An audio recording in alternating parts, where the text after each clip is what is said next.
Okay, so we are beginning our online international education fair and the webinar is about to start. I can see we have about 100 students.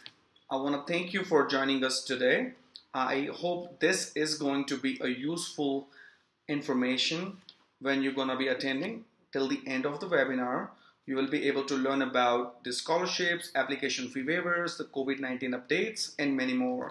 So watch till the end and ask any question that you have. I hope it's going to be worth. Thanks. Abhishek, and thank you everyone for being present on this media so that we can discuss something about the University of West London. And this is what the university and students are doing as well in the UK, in the University of West London, utilizing the online digital media to be part of the learning process. And whereas, of course, the support staff are speaking to students, are getting in touch with students and ensuring that they are safe. Because of shortage of time, I'll just brief you about the University of West London. I'll highlight on the key important points of the University of West London.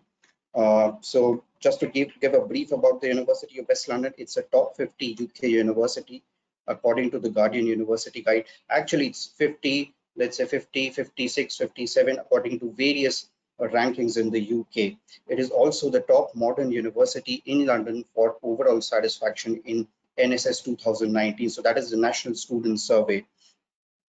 Next thing regarding the NSS, a record number of 13 courses have received 100% student satisfaction in the National Student Survey 2019. Teaching excellence framework is silver. Of course, we all aspire to be gold, and we are doing that as well. One of the strongest things which I feel of the University of West London is the employability according to HISA. So you can see the cursor, you can see the logo. The University of West London logo says the career university, meaning to say that the educational process, the academic process, they are all focused towards making good careers for our students. And 98% is, according to HISA, is a very high employability, one of the highest in the UK. I'll quickly share about the location of the university. So we have three locations, but then I'll share about two, because one is nursing and healthcare, which is not open for international students. So two locations. So let's say you must have for students and people who have been to London, you must have landed at Heathrow Airport. You would have come across Ealing, which is a borough very close to the Heathrow Airport. It's 20 minutes away from the Heathrow Airport by either a direct tube or a taxi. It's directly connected on the Central Line, which takes you to the center of London, this Central London part. It's 30 minutes away from Central London, and Ealing and Brentford are the two sites of University of West London. Both are pretty close by. Both are, let's say, 15 minutes away from each other, and connected via a free shuttle bus for students and staff. So there is a free shuttle bus which runs every 15 minutes. It is free for all the students and staff, traveling between the locations. So Ealing and Brentford, as I said, there is the Paragon Lets, which is the student accommodation, the university student accommodation. So Paragon is located in the Brentford side. So when I say, let's say, a student who stays at the Paragon and has their classes in Ealing, so they just have to hop on the shuttle bus. They'll be in their classes in 15 minutes. These are the facilities which I would say. So the university has recently spent £150 million in investments in developing new facilities. So it actually ranks a top 10 in the UK in terms of the facilities spent. So the university has spent in new teaching spaces, including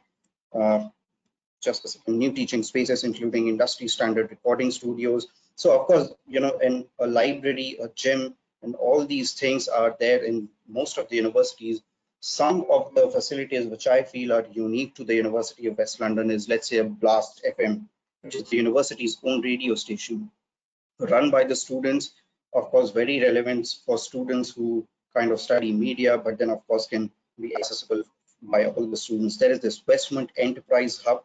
So of course, there are a lot of students who are towards the entrepreneurial culture. They have an entrepreneurial bent of mind. So there is this startup incubator for them, pretty successful. 1.5 years in existence, more than 50 students are already working on their ideas.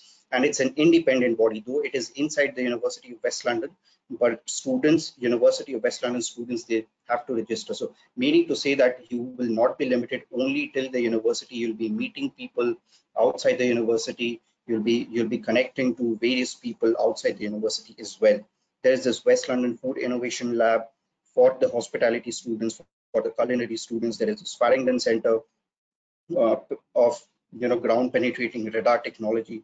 There is this flight path simulator. So meaning to say, University of West London also offers courses in aviation. So for hospitality and aviation students, there are the Heathrow archives, because the university is very strongly connected to the Heathrow airport. So the Heathrow airport has actually sponsored a flight path simulator, the Heathrow archives inside the university. So because of the courses, because of the large number of courses, what I have tried to do is compile a list of schools which are there under the University of West London. So starting from School of Computing and Engineering, courses which are available are related to computing, related to civil, electronics and communications, and architecture as well. London School of Film, Media and Design is there. So of course, London is a very good platform for students who want to study film, media, design, and all these courses. Because for one thing is you go outside, you study, you have a degree, you do good academics. The other thing is you also need the kind of platform where you can learn from. So I think London is a fantastic platform for students to get that kind of exposure. Next is the London College of Music. London College of Music is a world-renowned college of music. Of course, students who study music, they will be aware of it. It conducts grade level examinations throughout the world. Musicians like Freddie Mercury and all have been pass outs from the same college, the London College of Music, which comes under the University of West London. There is School of Law and Criminology. All Bar Council of India recognize courses for law and criminology at the bachelor's and master's level. I would like to omit this one, this nursing, midwifery, and healthcare, because the nursing and midwifery courses, they are not open to international students. So basically, the courses which are open for international students in healthcare is, let's say, a health informatics course and a public health and well-being course. These are the two courses which are available for international students.